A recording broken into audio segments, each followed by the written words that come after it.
இன்றைக்கி வந்து சண்டே ஸ்பெஷலாக நம்ம ஆட்டு ரத்த பொரியல் பண்ண போகிறோம். இது வந்து பார்த்திங்கன்னா இந்த மாதிரி ரத்த பொரியல் வந்து நம்ம கடையில் இருந்து வாங்கிட்டு வந்தாச்சு. இதை நல்லா தண்ணியில் எடுத்து கழுவி வச்சுக்கோங்க. அதுக்கப்புறம் தேவையான பொருட்கள் வந்து சின்ன வெங்காயம், வரமிளகாய், கருவேப்பிலை, தேங்காய் வந்து இந்த மாதிரி திரி எடுத்துக்கங்க. கடலைப்பருப்பு ஒரு கைப்பிடி அளவு நல்லா முன்கூட்டியே வேக வச்சு எடுத்துக்கணும். மஞ்சள், சீரகம் எல்லாம் சேர்த்து இந்த கடலைப்பருப்பு வந்து நம்ம வேக வச்சு எடுத்துக்கணும், முன்கூட்டி எடுத்து வச்சுக்கணும்.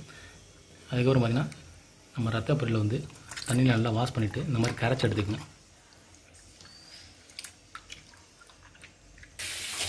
இந்த மாதிரி சின்ன சின்னதாக வந்து வர்ற அளவுக்கு நல்லா கரைச்சி எடுத்துக்கங்க.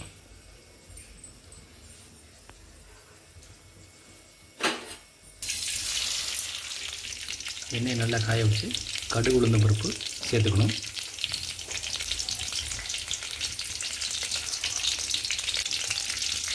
சீரகம் தேவையான அளவு,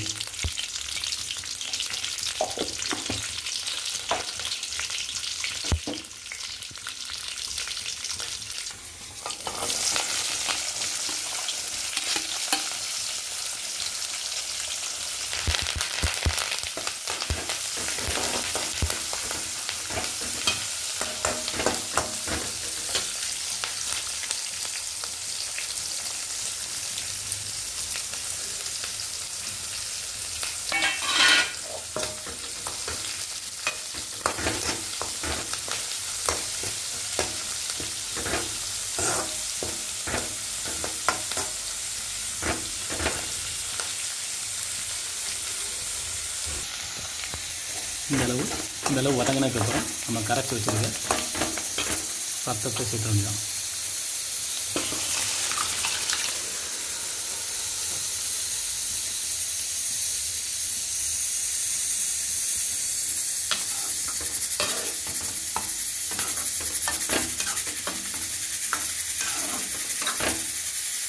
இது நல்லா நம்ம தண்ணி வற்றுற அளவுக்கு நல்லா வதக்கி எடுத்தோம்னா சுவையான ரத்த பொரியல் ரெடியாகிடும். இந்த அளவுக்கு ஓரளவுக்கு தண்ணி வற்றினதுக்கப்புறம் நம்ம வேக வச்சு எடுத்துருக்க கடலைப்பருப்பு, ஜீரகம் சேர்த்து வேக வச்சுருந்தீங்களா அதை நம்ம ஆட் பண்ணிடணும்.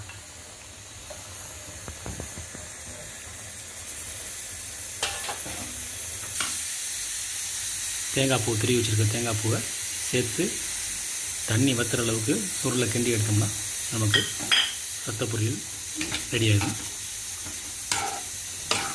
இல்லை நீங்கள் கடையில் வாங்கும்போது மட்டும் உப்பு வந்து அவங்க எப்பொழுதுமே சேர்த்துருப்பாங்க ரத்தத்தில், அதனால் அதுக்கு தக்க நீங்கள் தேவையான உப்பு மட்டும் சிறிதளவு சேர்த்துக்கங்க.